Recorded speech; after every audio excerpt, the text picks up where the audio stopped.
ಉಡುಪಿ ಶ್ರೀ ಕೃಷ್ಣ ಮಠದಲ್ಲಿ ವಾರ್ಷಿಕ ಮಹೋತ್ಸವ ಸಂಕ್ರಾಂತಿಯ ಪ್ರಯುಕ್ತ ಉಡುಪಿಯಲ್ಲಿ ಹಗಲು ತೇರು ನಡೆಯಿತು. ಹಗಲು ಉತ್ಸವದಲ್ಲಿ ಶ್ರೀ ಕೃಷ್ಣದೇವರ ಮೆರವಣಿಗೆ, ಬ್ರಹ್ಮರಥದಲ್ಲಿ ಕೃಷ್ಣ ದೇವರನ್ನಿಟ್ಟು ಪ್ರದಕ್ಷಿಣೆ ಮಾಡಲಾಯಿತು. ಪರ್ಯಾಯ ಮಹೋತ್ಸವದ ಹಿನ್ನೆಲೆಯಲ್ಲಿ ಇದು ವಿಶೇಷ ಉತ್ಸವವಾಗಿದೆ. ಉಡುಪಿ ಶ್ರೀ ಕೃಷ್ಣ ಮಠದಲ್ಲಿ ವಾರ್ಷಿಕ ಮಹೋತ್ಸವ ಸಂಕ್ರಾಂತಿಯ ಪ್ರಯುಕ್ತ ಉಡುಪಿಯಲ್ಲಿ ಹಗಲು ತೇರು ನಡೀತಾ ಇದೆ.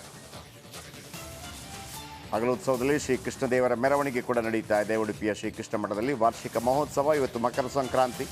ಬ್ರಹ್ಮರಥದಲ್ಲಿ ಕೃಷ್ಣ ದೇವರ ನಿಟ್ಟು ಕಾರ್ಯಕ್ರಮ, ಪರ್ಯಾಯ ಮಹೋತ್ಸವದ ಹಿನ್ನೆಲೆ ವಿಶೇಷ ಉತ್ಸವ ನಡೀತಾ ಇದೆ. ಹಗಲುತ್ಸವದಲ್ಲಿ ಶ್ರೀ ಕೃಷ್ಣದೇವರ ಮೆರವಣಿಗೆ, ಬ್ರಹ್ಮರಥದಲ್ಲಿ ಕೃಷ್ಣ ದೇವರನ್ನಿಟ್ಟು ಪ್ರದಕ್ಷಿಣೆ, ಪರ್ಯಾಯ ಮಹೋತ್ಸವದ ಹಿನ್ನೆಲೆಯಲ್ಲಿ ವಿಶೇಷ ಉತ್ಸವ ನಡೀತಾ ಇದೆ.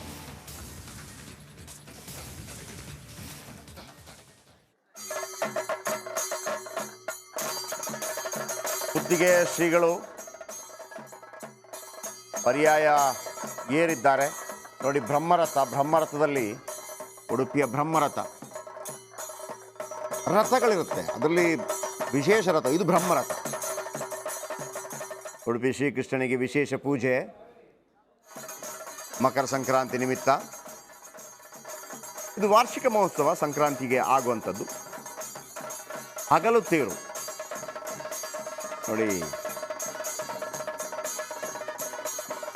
ಹಗಲೋತ್ಸವದಲ್ಲಿ ಶ್ರೀಕೃಷ್ಣ ದೇವರ ಮೆರವಣಿಗೆ, ಬ್ರಹ್ಮರಥದಲ್ಲಿ ಕೃಷ್ಣ ದೇವರನ್ನಿಟ್ಟು ಪ್ರದಕ್ಷಿಣೆ ಬರ್ತಾರೆ. ಪರ್ಯಾಯ ಮಹೋತ್ಸವ ಹಿನ್ನೆಲೆಯಲ್ಲಿ ವಿಶೇಷ ಉತ್ಸವ ಕೂಡ ಇರುತ್ತೆ. ಪರ್ಯಾಯ 2 ವರ್ಷಕ್ಕೊಮ್ಮೆ ಬರುವಂಥ ಪರ್ಯಾಯ, ಹಾಗಾಗಿ ಮೊನ್ನೆ ಅಷ್ಟೇ ಪ್ರವೇಶ ಆಗಿದೆ.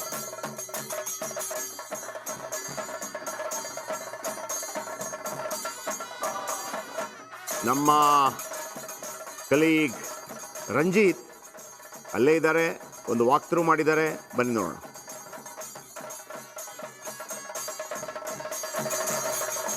ಉಡುಪಿಯ ಕೃಷ್ಣ ಮಠದ ಪರ್ಯಾಯ ಸಂಭ್ರಮಕ್ಕೆ ಇವತ್ತು ನಾವು ಸಾಕ್ಷಿ ಆಗ್ತಾ ಇದ್ದೀವಿ. 17 ಮತ್ತು 18ನೇ ತಾರೀಕು ನಡೆಯುವಂಥ ಪರ್ಯಾಯ ಸಂಭ್ರಮ, ಪರ್ಯಾಯದ ಪರ್ಯಾಯಪತಿಗಳಾಗಿ ಶ್ರೀ ಸುಗುಣೇಂದ್ರ ಶ್ರೀಗಳು ಸಿಂಹಾಸನ ರೂಢರಾಗ್ತಾರೆ. ಅದ್ರ ಜೊತೆಗೆ ಇವತ್ತು ಚೂರ್ಣೋತ್ಸವದ ಕಡೆಯ ದಿನ. ಇವತ್ತು ಸಂಕ್ರಾಂತಿಯ ಮರುದಿನ, ಸಂಕ್ರಾಂತಿ ಆದ ನಂತರದ ದಿನ ಚೂರ್ಣೋತ್ಸವವನ್ನು ಹಗಲು ರಥಯಾತ್ರೆ ಅಂದರೆ ರಥವನ್ನು ಎಳಿತಾರೆ, ಅದು ಚೂರ್ಣೋತ್ಸವ ಅಂತ ಕರೀತಾರೆ. ಅದು ಈಗ ಪೂಜೆಯಲ್ಲ ಆಗಿ, ರಥದಲ್ಲಿ ಪೂಜೆ ಅಭಿಷೇಕಗಳಾಗಿ ಈಗ ಚೂರ್ಣೋತ್ಸವದ ಮೆರವಣಿಗೆ ಬರುತ್ತಿರುವುದನ್ನು ಗಮನಿಸ್ತಾ ಇದ್ದೀರಿ. ವೇದ ಘೋಷಗಳೊಂದಿಗೆ, ಮಂತ್ರ ಪಠಣದ ಜೊತೆಗೆ ಉದ್ಘೋಷಗಳ ಒಂದು ಜೇಂಕಾರದೊಂದಿಗೆ ಆ ತಂಡ ಈಗ ಬರ್ತಿರೋದನ್ನು ಗಮನಿಸ್ತಾ ಇದ್ದೀರಿ. ಚೂರ್ಣೋತ್ಸವದ ಮೆರವಣಿಗೆಯಲ್ಲಿ ಒಂದು ಸಂಭ್ರಮದ ಸಡಗರದ ಒಂದು ಪರ್ಯಾಯದ ಕ್ಷಣಕ್ಕೆ ಸಾಕ್ಷಿ ಆಗ್ತಾ ಇದ್ದೀವಿ. ನೂರಾರು ಜನ ಇದ್ದಾರೆ. ನೂರಾರು ಜನ ರಥದ ಒಳಗಡೆ ಶ್ರೀಕೃಷ್ಣನನ್ನ ಕೂರಿಸಿಕೊಂಡು ರಥದ ಮೂಲಕ ಕರ್ಕೊಂಡು ಬರ್ತಿರುವಂತ ದೃಶ್ಯವನ್ನ ಗಮನಿಸ್ತಾ ಇದ್ದೀರಿ. ಆ ಮೂಲಕ ಚೂರ್ಣೋತ್ಸವಕ್ಕೆ ಉಡುಪಿ ಸಾಕ್ಷಿ ಆಗ್ತಾ ಇದೆ. ಬಹಳ ಸಂಭ್ರಮ ಸಡಗರದಿಂದ ಚೂರ್ಣೋತ್ಸವ ನಡೀತಾ ಇದೆ, ಅದರ ದೃಶ್ಯವನ್ನ ಗಮನಿಸ್ತಾ ಇದ್ದೀರಿ.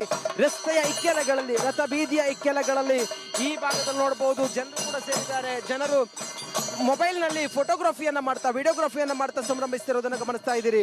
ದೇಶ ವಿದೇಶಗಳಿಂದ ಬಂದಿರುವಂತಹ ಭಕ್ತರು ಈ ಸಂಭ್ರಮಕ್ಕೆ ಸಾಕ್ಷಿ ಆಗ್ತಾ ಇದ್ದಾರೆ. ಬ್ರಾಹ್ಮಣರೋತ್ತಮರು ವೇದ ಪಠಣದ ಜೊತೆಗೆ ಇಲ್ಲಿ ಸಾಗಿ ಬರ್ತಿರೋದನ್ನ ಗಮನಿಸ್ತಾ ಇದ್ದೀರಿ. ಭಟ್ರೆ ಹೇಳಿ, ಚೂರ್ಣೋತ್ಸವದ ಕಾರ್ಯಕ್ರಮ ಅಲ್ವಾ ಇದು? ಚೂರ್ಣೋತ್ಸವದ ಕಾರ್ಯಕ್ರಮ ಕೃಷ್ಣ ಮಠ ತನಕ ಹೋಗುತ್ತೆ. ಒಂದ್ ರೌಂಡ್ ಬರುತ್ತೆ ಪೂರ್ತಿ. ಏನು ಸ್ಪೆಷಲ್? ಹಗಲು ತೇರು ಏನು ಸ್ಪೆಷಲ್? ಇದು ಚೂರ್ಣೋತ್ಸವ. ಪರ್ಯಾಯ ಕೂತಂತ ಸ್ವಾಮಿಗಳು ಈ ಅವರೋಹಣ, ಅವರು ಇವತ್ತಿನ ದಿವಸ ಸುವರ್ಣವನ್ನು ಅರ್ಪಣೆ ಮಾಡ್ತಾರೆ ಕೃಷ್ಣನಿಗೆ. ಸುವರ್ಣೋತ್ಸವ ಹೋಗಿ ಅದು ಚೂರ್ಣೋತ್ಸವ ಆಗಿದೆ. ಅದು ಇವತ್ತು ರಥೋತ್ಸವ ಮಾಡಿ ಈಗ ಕೃಷ್ಣನಿಗೆ ಅರ್ಪಣೆ ಮಾಡ್ತಾರೆ ಏನಾದ್ರು ವಿಶೇಷವಾಗಿ. ಇವತ್ತಿಗೆ ಚೂರ್ಣೋತ್ಸವ ಮುಗಿಯುತ್ತೆ. ಇವತ್ತೇ ಮುಗೀತು, ಪರ್ಯಾಯ ಇವ್ರದ್ದು ಮುಗೀತು. ಪ್ರತಿದಿನ ರಾತ್ರಿಗಿರುತ್ತೆ. ಪ್ರತಿದಿನ ರಾತ್ರಿ ಉತ್ಸವ, ಸಪ್ತೋತ್ಸವ ಅಂತ 7 ದಿವಸ ಸಪ್ತೋತ್ಸವ ಅಂತ ಆಗ್ತದೆ. ರಥೋತ್ಸವ ನಿನ್ನೆ 3 ರಥ ಆಗಿದೆ. ಅನಂತೇಶ್ವರ, ಚಂದ್ರೇಶ್ವರ 1, ವಾದಿರಾಜ ಮುಖ್ಯ ಪ್ರಾಣ 1, ಕೃಷ್ಣ 1, 3 ರಥ ಆಗಿದೆ ಒಟ್ಟು. ಇವತ್ತು ಚೂರ್ಣೋತ್ಸವ ಅಂತೇಳಿ ಎಲ್ಲವೂ ಒಟ್ಟಿಗೆ ಒಂದರಲ್ಲೇ ಇದ್ದಾರೆ ಇವತ್ತು. ಒಂದೇ ಬಹಳ ಸಂತೋಷ. ಪರ್ಯಾಯ ಸಂತೋಷ.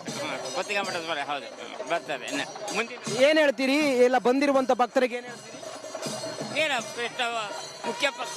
ಕೃಷ್ಣ ಮುಖ್ಯ ಪ್ರಾಣದೇವರ ಪರಮಾನುಗ್ರಹ ಎಲ್ಲರಿಗೂ ಆಗಲಿ ಅಂತ ಹೇಳ್ತೀವಿ. ಶ್ರೀಗಳು ಮತ್ತೆ ಸೇರಿರುವಂತ ಜನರು, ಭಕ್ತರು ಜೊತೆಗೆ ಸಾವಿರಾರು ಸಂಖ್ಯೆಯ ಜನರು ಸೇರಿದ್ದಾರೆ ನೋಡಿ. ರಥದಲ್ಲಿ ಶ್ರೀಕೃಷ್ಣ ವಿರಾಜಮಾನವಾಗಿದ್ದಾರೆ. ಶ್ರೀಕೃಷ್ಣ ವಿರಾಜಮಾನವಾಗಿ ರಥ ಬೀದಿಯಲ್ಲಿ ಬರ್ತಾ ಇರೋದನ್ನ ಗಮನಿಸ್ತಾ ಇದ್ದೀರಿ. ಆ ಮೂಲಕ ಒಂದು ಸಂಭ್ರಮದ ಕ್ಷಣ, ಒಂದು ಪುಣ್ಯ ಪಾವಿತ್ರ್ಯವಾದಂತಹ ಪರ್ಯಾಯದ ಪ್ರಮುಖ ಭಾಗವಾಗಿರುವಂತಹ ಚೂರ್ಣೋತ್ಸವದಲ್ಲಿ ಶ್ರೀಕೃಷ್ಣ ಆ ರಥದ ತೇರಿನ ಒಳಗಡೆ ಆಸೀನರಾಗಿರುವಂತ ವಿರಾಜಮಾನವಾಗಿರುವಂತ ದೃಶ್ಯವನ್ನು ಕೂಡ ಗಮನಿಸ್ತಾ ಇದ್ದೀರಿ. ಆ ಮೂಲಕ ರಥ ಬೀದಿಯಲ್ಲಿ ಮೆರವಣಿಗೆ ಸಾಗ್ತಾ ಇದೆ. ಮೆರವಣಿಗೆ ಉದ್ದಕ್ಕೂ ಕೂಡ ರಥ ಬೀದಿಯ ಅಕ್ಕಪಕ್ಕದಲ್ಲಿ ಜನಸಾಗರ ಕಂಡು ಬರ್ತಾ ಇದೆ. ಕ್ಯಾಮ್ರಾ ಪರ್ಸನ್ ಮಹೇಶ್ ಜೊತೆ ನಾನು ರಂಜಿತ್ ಶಿರಿಯಾರ್, ರಿಪಬ್ಲಿಕ್ ಕನ್ನಡ, ಉಡುಪಿ.